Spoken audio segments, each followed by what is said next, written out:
locked ourselves in the office over a weekend and essentially had a hackathon and built the COVID symptom study app. Welcome to Aha Moments podcast with me, Kobi, Omenaka.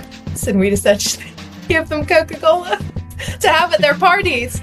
My guest this week is Sara Kathleen Gordon. Sara is one of the GM's, general managers at Zoe. But I've known Sara for a while now, especially based on amazing work that Zoe did at the start of the pandemic, which governments around the world picked up upon. Someone will say, don't eat this pasta, eat this one. Don't follow this diet, follow this one. This is rubbish. This is the way forward. And so you really wind up with lots of very confused people. I initially brought on Sara to talk about marketing in the broader sense, but we ended up going quite deep into nutrition, and that's just great. I just really love seeing where these conversations go, and this really is an important conversation, and I think it's really valuable information that Sara shares with us, and we have a good back and forth about. Hey Sara, thank you so much for joining me on our Aha Moments podcast. How are you doing today? Thank you. I'm really happy to be here and feeling super refreshed. I've just come back from a week away with the team from Zoe. We were at a wilderness reserve in Suffolk with about 125 people getting together to plan for the next phase of growth for this year. So I'm feeling good. And it's Friday. How are you? Yeah, Friday's always great, and the weather as we record today is glorious here in the northwest of the UK. So it always makes you happy, always makes me good, always makes me feel positive for the next few days at least. Exactly. So what happens in a wilderness retreat? Are you allowed to sleep, first of all? Because that's one of the biggest things in my life where I'm just like, I need to just have a few days of sleeping.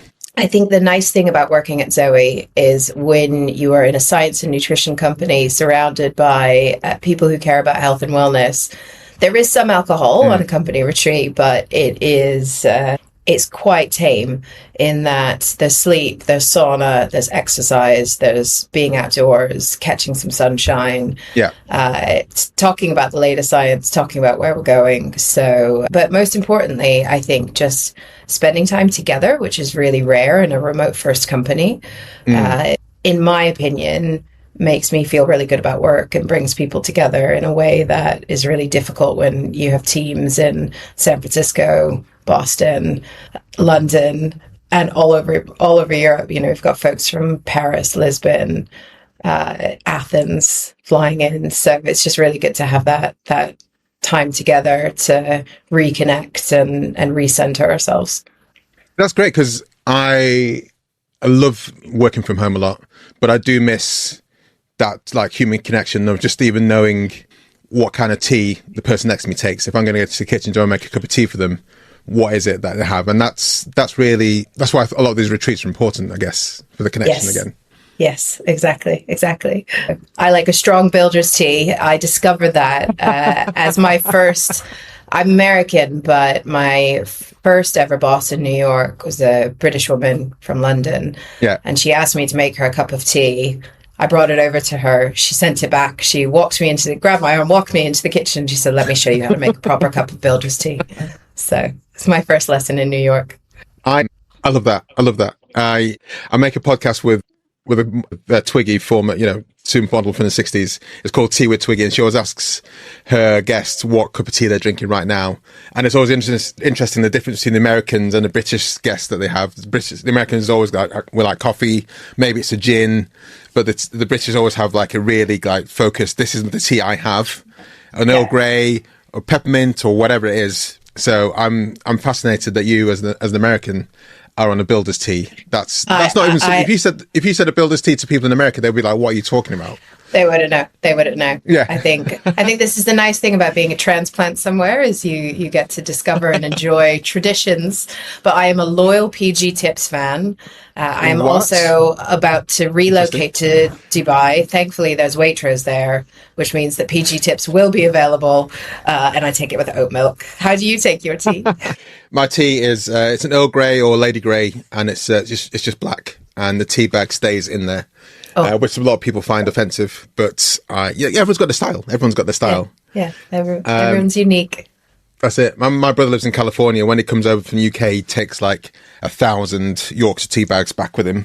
But we're not here talking about tea. We're here talking about you. Yeah. And so you come from the US. Can you tell me a bit about your history before you came to the UK? What were you doing? What brought you here in the first place? Yeah, so I grew up in Massachusetts and studied design and psychology. I originally wanted to go into politics, and I spent Oh, wow. I spent a summer working in Washington D.C. at a policy reform think tank. It was riveting. As you can imagine, but I also realized that a lot of Washington D.C. is quite manipulative. So I thought I'd go into marketing instead. So I focused my degree around design and psychology, thinking if you can bring together two things, how do people feel when they look at certain signs and symbols, and how do you understand what motivates people? And that really led me to go into advertising. So when I moved to New York City, I was thinking, I want to work on big TV campaigns, but actually, it was in 2009 that I graduated. And so lots of companies were focusing around digital and building apps and really trying to meet customers where they were starting to be, which was on Facebook. So I, worked at an agency that was building up social campaigns and really thinking about Facebook groups when they were really taking off. And so built a lot of the ambassador and sort of influencer campaigns for brands like Coca-Cola and Diageo at a youth marketing agency that wound up getting bought by Digitas and bought by another big agency. So I wound up being through lots of transitions at this agency before I moved to London. Well, I mean, what an exciting time to be part of digital marketing at the nascent early stages. And when I say digital marketing, the kind of paid part of that specifically, because no one really knew what was going on there. And the idea of giving this very new company money to then sell adverts on it was what? Sorry, why should we do this exactly? For a lot of people it was, but it sounds like the companies you were working with were well, we get it, let's just get on with it. Yeah, and it was thinking about the platform in two different ways. So spending money on the advertising platform, but also thinking about organic social and thinking about micro influencers before that was even a word. So for example, with Coca-Cola, we were working with Coke Zero, and in the American South, you had lots of big campus fraternities and sororities that would host big parties, and they were highly influential on campus. Coke also saw a decline in sales of Coke Zero because people were starting to buy things like vitamin water or things that appeared to be healthier. And so we really put together a strategy to think about how do we hire people on campus who are part of these sororities and fraternities, have them be interns for Coca-Cola, run Facebook groups and run events. And we'd essentially give them Coca-Cola to have at their parties. When I think about it now, I think, oh my God, this is very manipulative. But, they were just being college students, and we were giving them early doors marketing experience in a way of making them sort of micro influencers to host events for us. Well, so they weren't being paid at all. It was just free Coca-Cola. No, they were being paid. Coke Zero. They were being paid. Oh, okay. They were being compensated fairly, but sure. And also getting free Coke to distribute at their parties. We were not in charge of the alcohol that was on campus. That I plead the fifth on. I'm not going to delve deeper into that. But I love the idea of influencer marketing and the role of the micro influencer. One of the biggest challenges with working with influencers is finding them in the first place, and then B, kind of validating that they have that influence in the first place. And the idea with the micro influencers is that, you could try and connect with someone who's huge, Katy Perry, The Rock, Cristiano Ronaldo, for example, and they'll have millions of users. So it'll be easy, quote unquote, to find them. And if you have a big enough bank account, then you could obviously, hire their services. But then their engagement would be lower than if you got multiple influencers that got to the same level. Yeah. The engagement will be high for those multiple influencers, but then you have to deal with all these multiple influencers, which makes things way harder. So back then in 2009, when you didn't have the platforms that you can help to do that, what were you doing there? Was just literally spreadsheets and emailing out and checking how things were going? And what was that kind of process like? Well, it was actually looking at where there was a high lift of Coke consumption.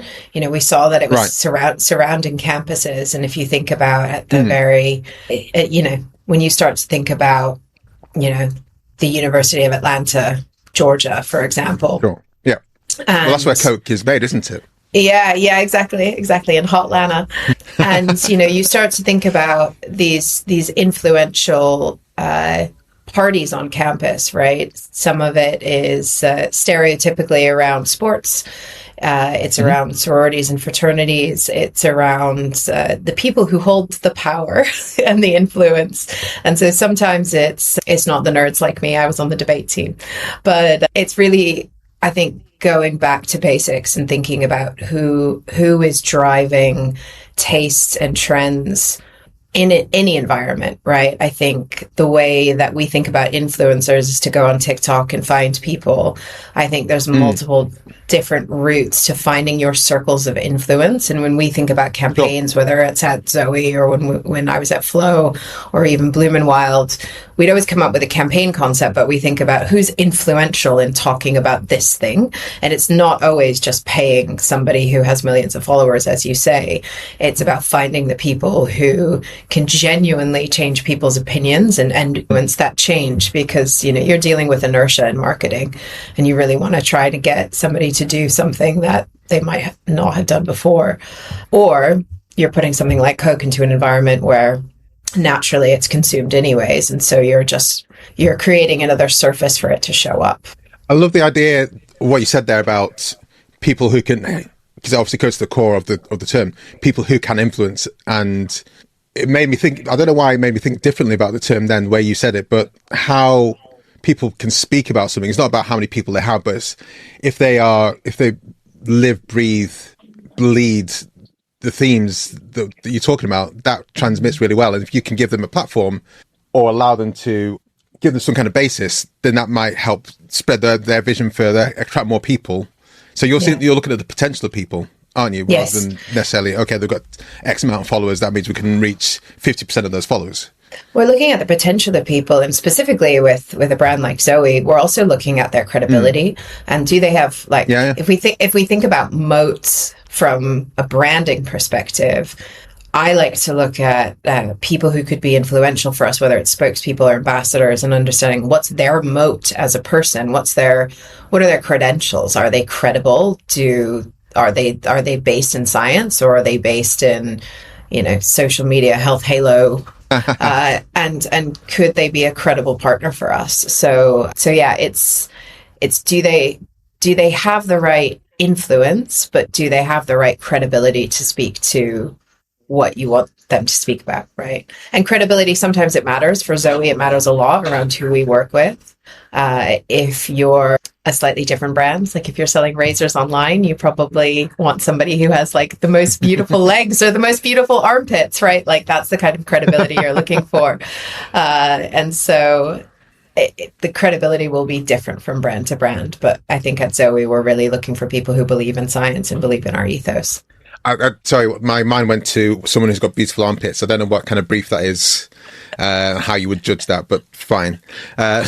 With Zoe, I mean, at the moment, I'm very much thinking about what I eat, and that's brought my social feed to be full of lots of people who, a lot of people I think are like tinfoil hat wearers, and they're just like, don't eat that, eat that. And then someone else is like saying, don't eat that, eat that. And there's no kind of consistency, and a lot of people aren't based in maybe self-research and said, this is what's good for me, and therefore it's going to be good for everyone else. And you're kind of like, well, does that work exactly? I'm not sure. So with the way Zoe's built up, if you want to work with people, you want people who can think at least objectively, I would have thought. And how important is that science aspect to it? And for me, the science aspect is the ability to think outside of a box and think outside of something that you believe to be true, and be willing to kind of change your viewpoint if you see something to be more true than you thought it was.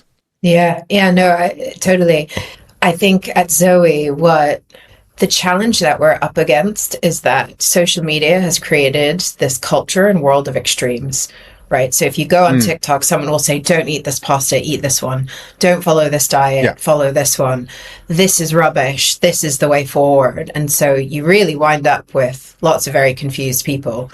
I think particularly in the US, and we see some of this in the UK as well, you then layer in repetition of packaging with nutrition labels that say this is healthy for the whole family. If you look at a box of Cocoa Puffs, it says this healthy for the whole family, nutritious way to start your day. And actually it's full of garbage, right? And I think when we look for partners to talk about Zoe on behalf of our brand, it's trying to find people who can look at the science, even if they're just running it through ChatGPT and asking for a summary to say, here's what the science says, here's what studies have shown, right? Which is the source of truth that we can trust. And actually, you know, there's lots of ways that we talk to our brand partners about what makes science credible and what makes it not very credible. You know, how big is the study, right? Does the study have any variables in it, or is it just looking at one product in isolation over a long period of time or a short period of time where they're asking for self-reported data, or is it just a simulation of a body part in a lab, right? We see a lot of that with a lot of gut health supplements.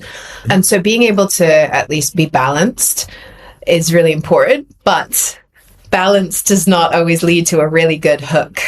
And we know hooks are important in social. So sometimes there are bits where we still need to play the game on how things become highly engaged in these social spaces without being too extreme and without playing into a lot of the fads that we see. And TikTok and Facebook, you know, no one's regulating medical advice or nutrition advice. And I think it's interesting that, like, even doctors who are on TikTok, their nutrition education tends to only be about a day in medical school. So, you know, whether or not it's a personal trainer or a nutritionist or a dietitian, those are two very different roles. Dietitians go to school for a lot longer. I didn't know that before starting at Zoe. And the dietitians would make sure that the distinction is very clear, that they went to school for much longer, and it's a much more difficult process to get that degree.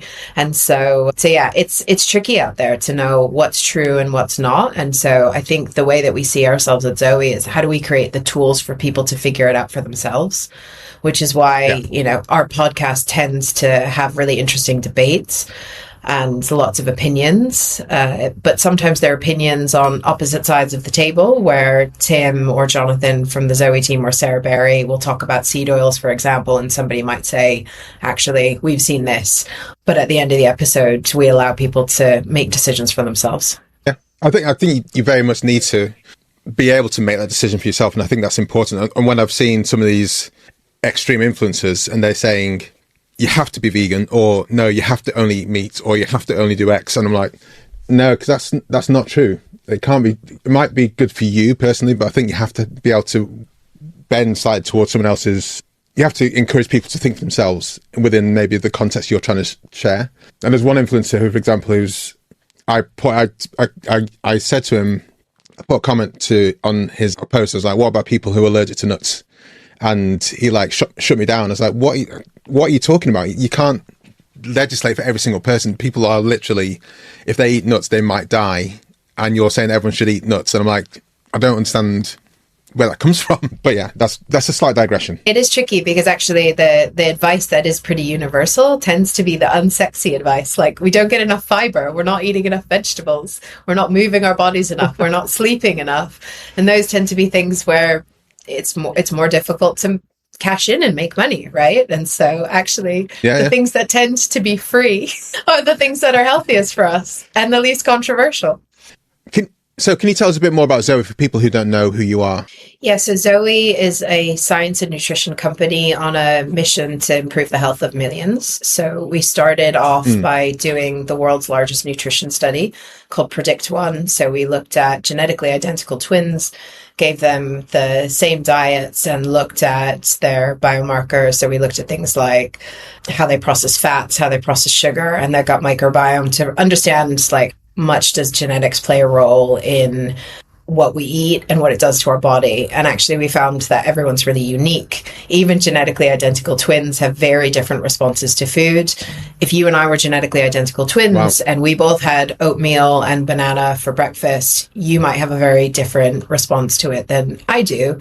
And I think why that's useful is because of the thing that we just talked about, right? Like, not everyone can follow a carnivore diet or a vegan diet or a Mediterranean diet and feel like that's the best thing for them. And so Zoe started to create tools. So we do personalized nutrition testing kits with a companion app, and you go through and you test your blood, your stool, and you wear a continuous glucose monitor on your arm, which tends to be this amazing aha moment for people because they can see what food's doing to their blood sugar straight away after they eat it. And really for many people who do it, and I tend to wear one from time to time anyways, just to see how food and my body are interacting, it creates this moment where people start understanding what's going on inside, right? We tend to eat for lots of reasons that aren't about hunger or nutrition. It might be emotional eating. It might be stress eating.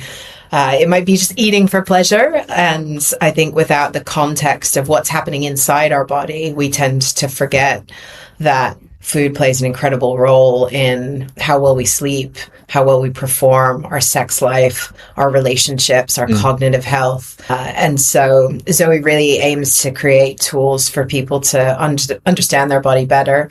And then last year we launched a 32 plant whole food supplement that you just add to meals, which gives you more fiber. In our research, we found that over the period of our study versus a control of a probiotic or a crouton, which you can put on top of a meal as well, which is a common thing that people put on top of meals. Both the crouton and the probiotic were less performant in terms of the impact on the microbiome. The crouton you'd expect, but you'd probably think that a probiotic has a greater impact on changing the microbiome fundamentally. But instead, the thing that changed it most was real plants being added to meals on a daily basis. And so, really the way that we think about ourselves at Zoe, like a lot of people ask me, like, what's your company's strategy? You've got tech, you've got physical product, you've got a podcast. The way that I think about it is like we're creating a new kind of system for care for people to make decisions about their nutrition, about making it easier to be healthier and to improve your gut health with our supplement. If you really want to do the gold standard of testing, you can do that. And then we've also just launched a free app in the United States, which allows people to scan barcodes in the supermarket and see how highly processed and what the risk is of that food before they put it in their basket. So, you walk into the supermarket, you've got 50 different kinds of bread. I don't know about you. I get paralyzed when I go shopping, right? And I don't know what the right decision is for me. So we've created a tool for people to understand, like, is Dave's killer bread or is this Ezekiel sprouted bread? Like, which one's better? Like, we know that Wonder Bread probably isn't the right decision, but when you get down to the 10 healthy brands, like, which one is the best one for me? So we have that as well. And then we have new products that are in development as we speak. And the way that we think about it is like, what are people's problems that they're struggling through on a day-to-day basis? Is it snacking? Is it emotional eating? Is it trying to navigate the supermarket? So we're really on a mission to help everyday people with those types of problems. Yeah. I made a similar kind of tool. It's a Google Chrome extension where when I go into like Sainsbury's, it just pops up and says, these are the, and you pulls an AI info and it just says, these are the ultra processed ingredients in this, and then suggests other breads, for example, which might be more more palatable, not palatable, but have fewer ingredients. And that's really kind of just really simple. Okay, yeah, that's what that's got in it. Good. I might just check something else out. And it kind of just takes that thinking away from my head into like, so I don't have to worry about it. Like I say, that paralysis aspect is really confusing. And when you see the package just say healthy, healthier, the most healthy, you're like, well, which one is it? Yeah, absolutely. And actually, in different countries around the world, even on packaging, they will use the Nova score, which is the standard that's used in the industry today to understand how processed something is. And when we were on our Zoe retreat this week, Sarah Berry, our chief science officer, Professor Sarah Berry, I should say, our chief science officer, was showing, 3 different types of peanut butter on a slide. So Pippin Nuts, Sun Pats, and then Reese's peanut butter. And actually the Nova score for 2 of those is the same, but one is significantly worse, right? So what our science team has tried to do is create a new framework for customers to understand the nuance, or not customers, but everyday people to really understand, like, what's the nuance between one versus the other, and how do we create a more modern version of the Nova score for people to help understand what's right for them. I think the next stage is really us taking that and translating it into a metric that really matters for people. So is it inflammation? Is it, how their body feels? Is it some sort of measure of metabolic health that really resonates with people? Yeah. In making this tool, I did a lot of deep diving into Nova, and the art set seems quite straightforward. For people listening, there's a score. It's four categories of Nova. One is where it's no processed ingredients, where 4 is what the class is ultra processed. We're not going to deep dive into that now, but with like 4 categories, you think, okay, it'd be quite simple just to say, is it a 1 or is it a 4? But within that, there's so much kind of infighting, and it just becomes difficult to pull out these things.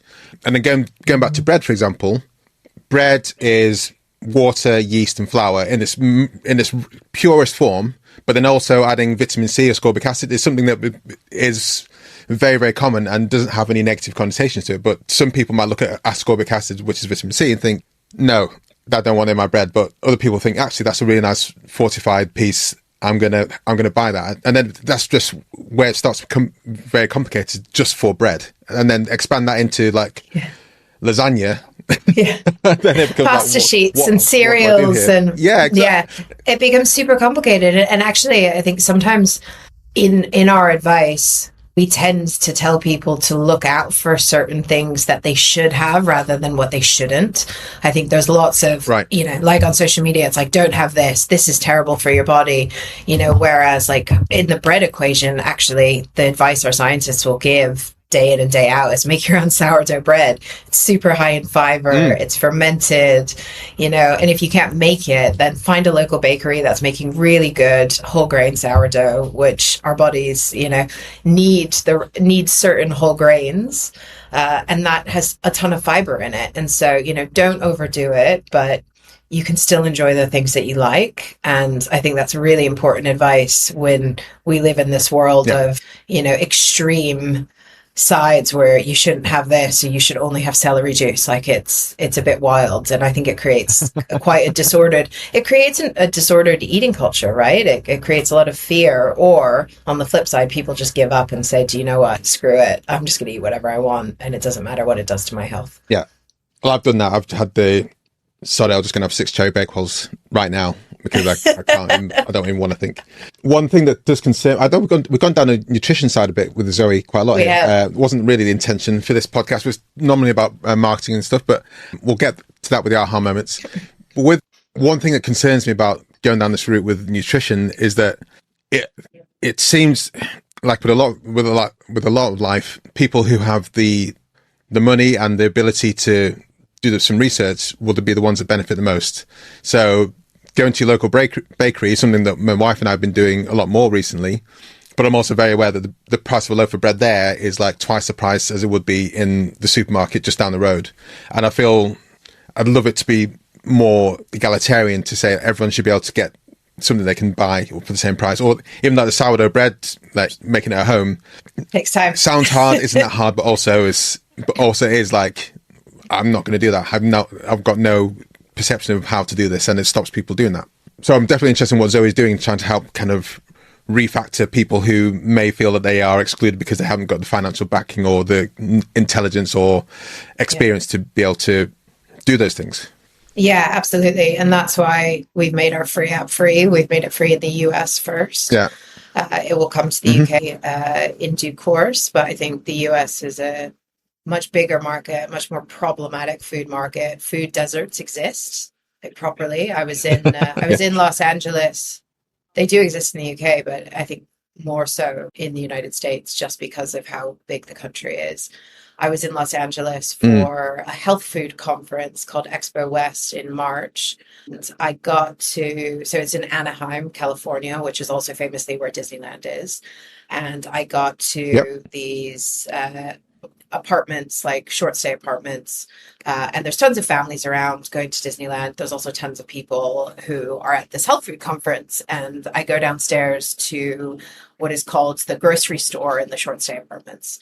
And I'm looking for eggs. I'm looking for some almonds. I'm looking for like a banana or an apple. I cannot find any of those things there. I can find mac and cheese. I can find Wow. Fruit Loops.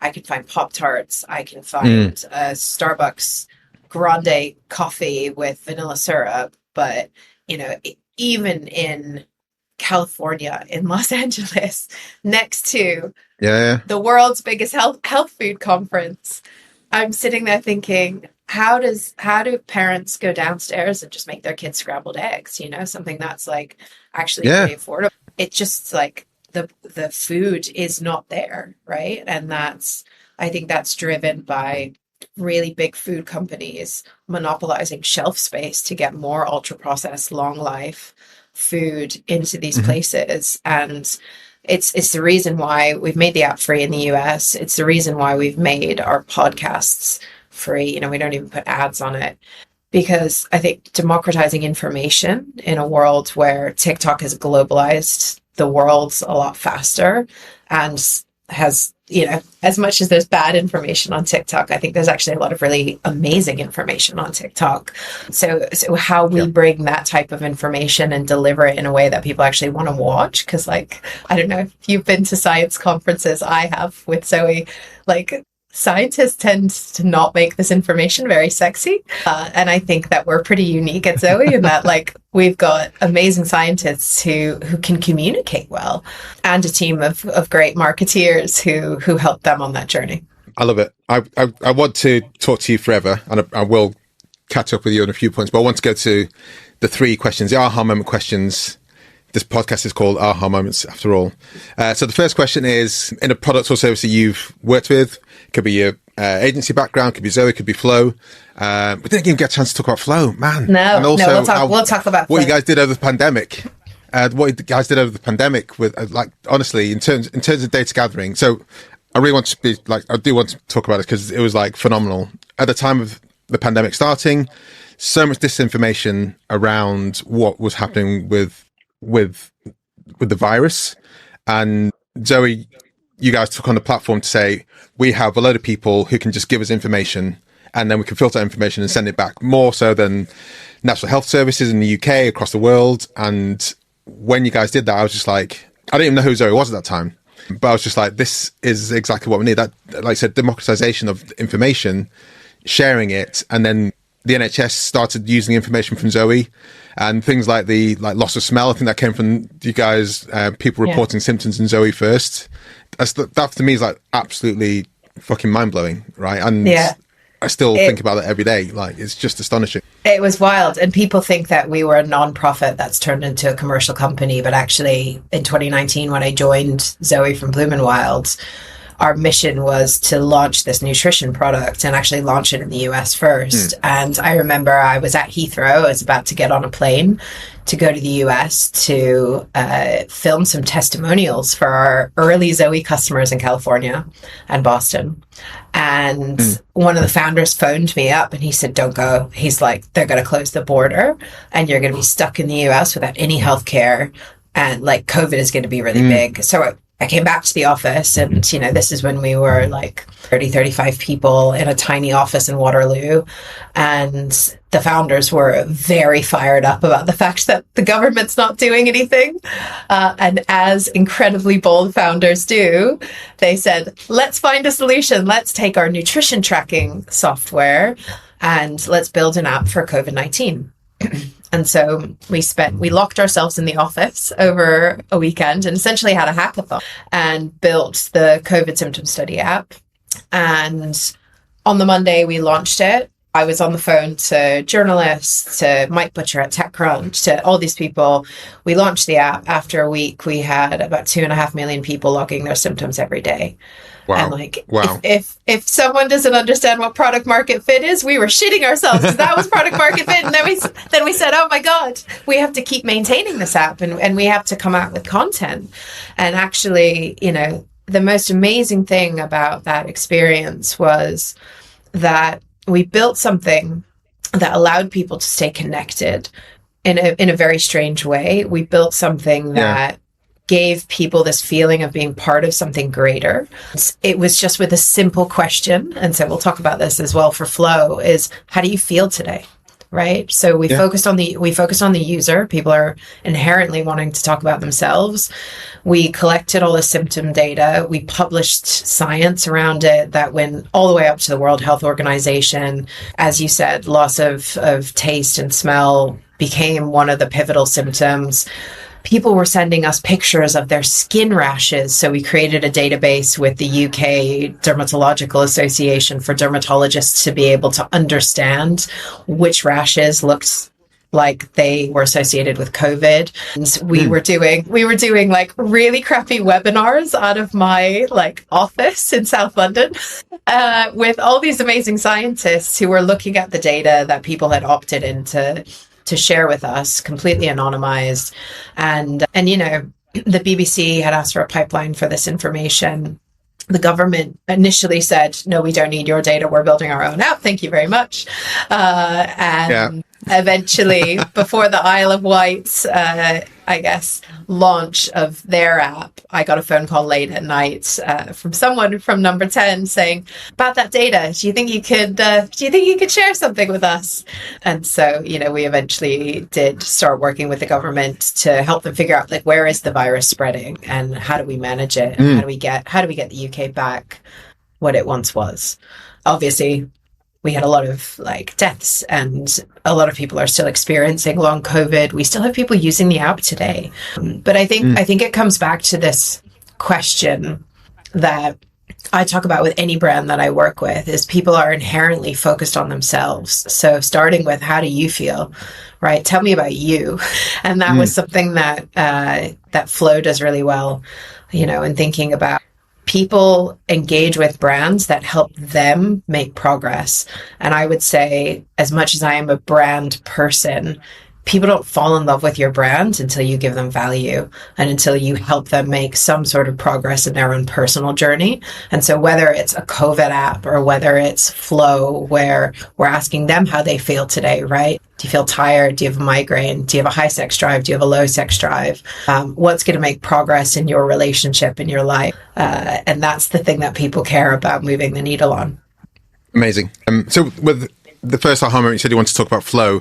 Aha moments have you found with your customers or clients, and how do you get them to that point? Yeah, so for those listening who aren't familiar with Flow is one of the world's biggest health apps. It's a period tracking app that is so much more than period tracking. And when I joined them a few years ago, one of the things we were looking at is Apple Health has period tracking. There's dozens of other period tracking apps out there. And, you know, you look at a lot of the big health brands like Apple Health, they're sort of nipping at our heels, even though we owned the market. I think the aha moment was really understanding, like, we could be the most accurate period tracker in the world, right? Down to the hour that your period's coming, right? And that matters a lot for women, because you don't want to be giving a presentation and then your period comes and you're wearing white trousers, which, like, this has happened to so many women, right? Like, it's the worst. Sure. It's the absolute worst. And then it doesn't matter how smart or how great you are, you feel stupid, right? And so it didn't actually matter how accurate our period tracking was. The thing that women were really looking for is something that took that period data, which, you know, 360 million women globally use Flow. And they're giving us their data every single month, telling us how they're feeling, what symptoms they're having. We know the start and end date of their period. That's really useful. But how you actually take that data and use it to empower women to live a better life outside of just knowing the start and end date of their period is super powerful. And so when I joined the business, we were thinking about monetization. We were thinking about value, right? Like, you can talk about monetization in an app, you can talk about onboarding in an app, but really the fundamental question with any business is, how do you deliver value? And that's where you can create commercial value. And that's what drives the company's valuation, right? How much value delivery are you giving? So we spoke to women in the US and we had really deep conversations with them. And I would say one of the biggest mistakes I see companies make, whether it's in their UX research teams or their insights team or their marketing insights team, is they just do surveys or they do automated, you know, some sort of insight capture where you're not actually talking to humans. Like, we are talking less and less to humans, right? We're going on to ChatGPT saying, take this survey data, tell me the jobs to be done that these users have, and like hoping for the best. And actually the thing that we did really well is we had high EQ conversations about struggles that American women were having in their lives. One of them was perimenopause.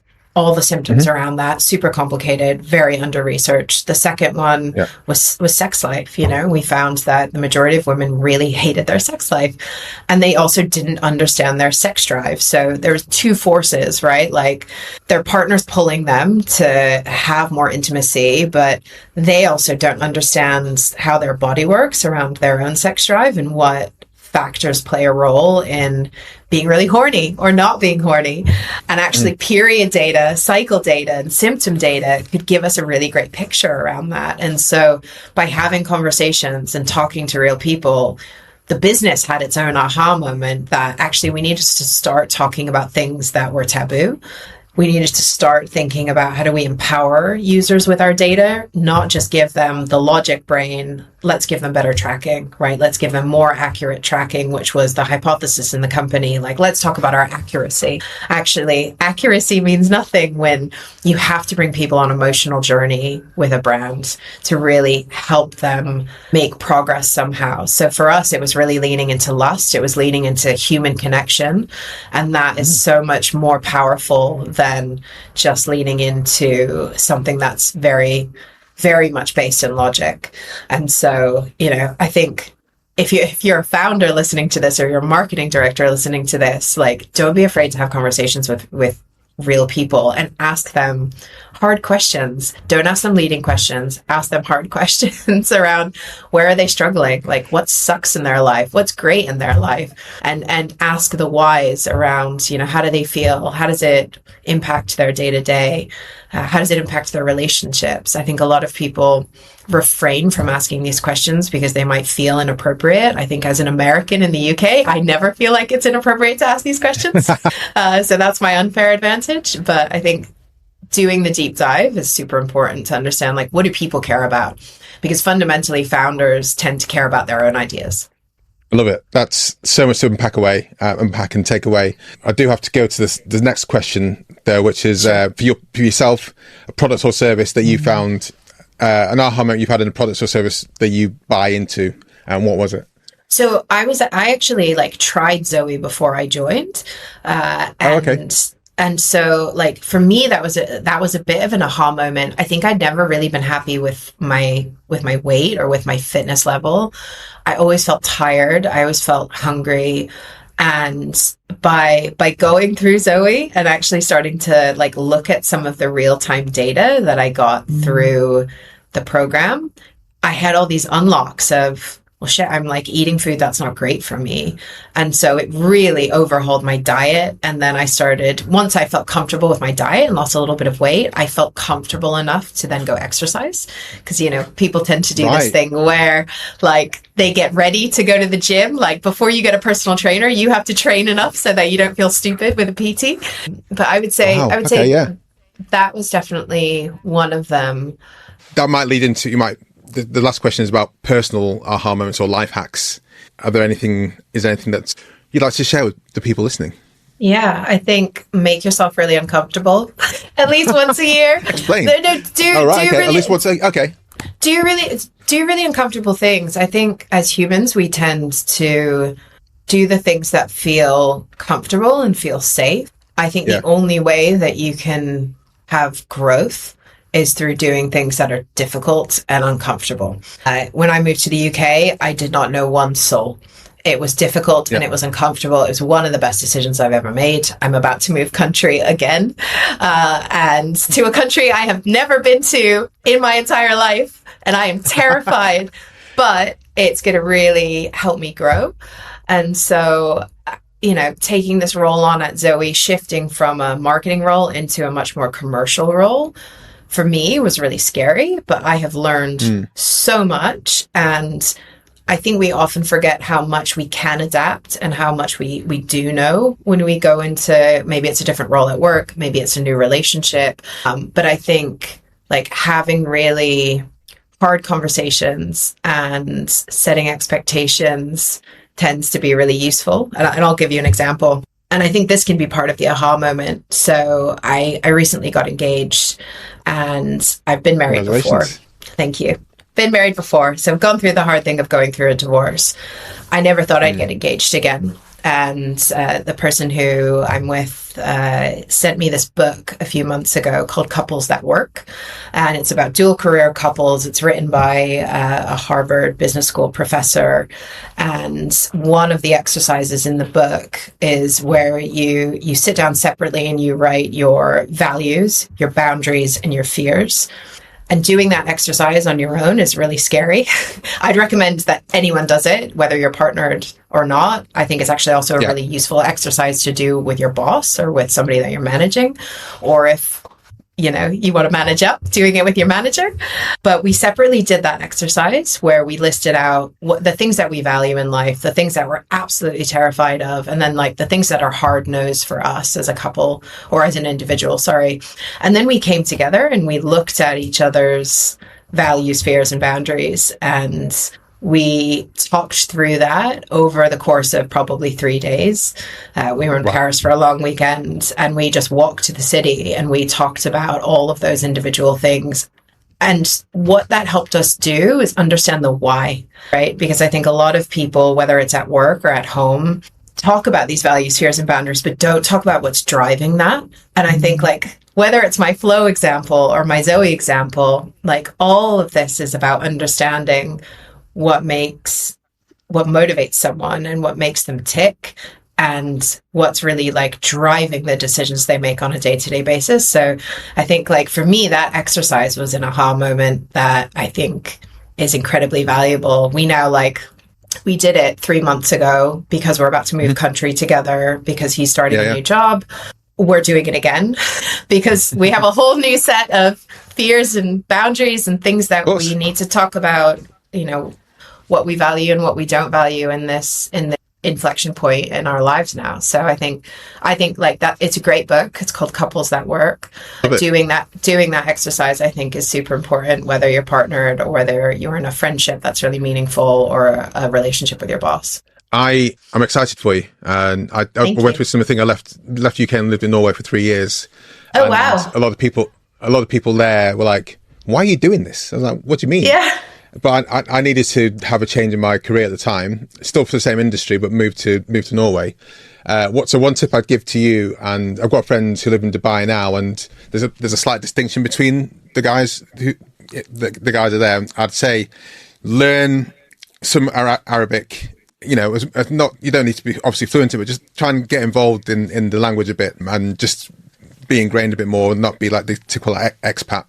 One of my friends who's from the northeast of the UK and he's coming back and speaking Arabic to him, and like, dude, that's just amazing. I find that kind of just to be absorbed in the local culture, I think is really would be helpful. It doesn't have too much, but I think people appreciate it, and you get to feel the culture a bit more.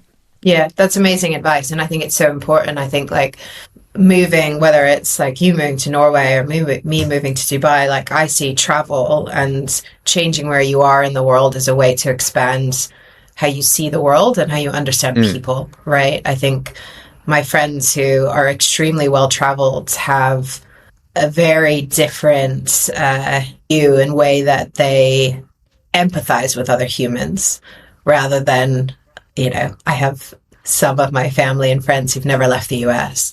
And I think that having that appreciation for how other people live and people's religions, people's beliefs is incredibly powerful in uniting the world rather than hatred across the world. So yes, I will learn some Arabic. I will report back. I'll immerse myself in the culture because I think it's 90% expats in Dubai. So I think it will be an interesting experience. But, I'm probably one of the rare people. I'm not moving driven by tax, but my partner is starting a job working for a payments business in Dubai that's sort of going up against MasterCard and Visa. So it'll be an exciting time for him. So thinking about how I support him through that journey is going to be a conversation we need to have. Awesome. Sarah, are you happy for people to contact you via LinkedIn? Yeah, sure. Awesome. So I'll leave the details in the show notes to your LinkedIn account if they want to contact you and connect and ask you questions about how's your Arabic going on, for example. Amazing. Thank you so much for joining me. It's been great chatting. This is the longest we've chatted directly, so I've really enjoyed this, and like I said, I could carry on talking for at least another 3 hours longer. So I hope we get to chat before you head to Dubai or when you get there. Yeah, no, I'd love to do that, and I know we haven't caught up as much as we'd all like, and I think it's been great chatting, and I hope we haven't talked about marketing very much actually, but hopefully some food for thought on nutrition and periods. Thank you so much, Sarah, for joining me on this episode of Aha Moments podcast, and thank you so much, you guys, for listening and watching this episode and sharing it with as many people as possible. That's right. I'm going to ask you to share it with people. Share the link, write reviews, leave comments if you're watching on YouTube, leave comments if you're watching on Spotify, because it really helps. Sarah's happy for you to get in contact with her. All the details to get in contact with her on LinkedIn are in the show notes or in the comment section in the description on YouTube if you're seeing this. And if you want to watch another episode or hear more about me, click on the button. It might be this side or it might be this side, but click on the link in the show notes to find out more about what I'm doing and other episodes that you can listen to or watch. Thank you very much, guys. It's been a pleasure, and I'll see you next time.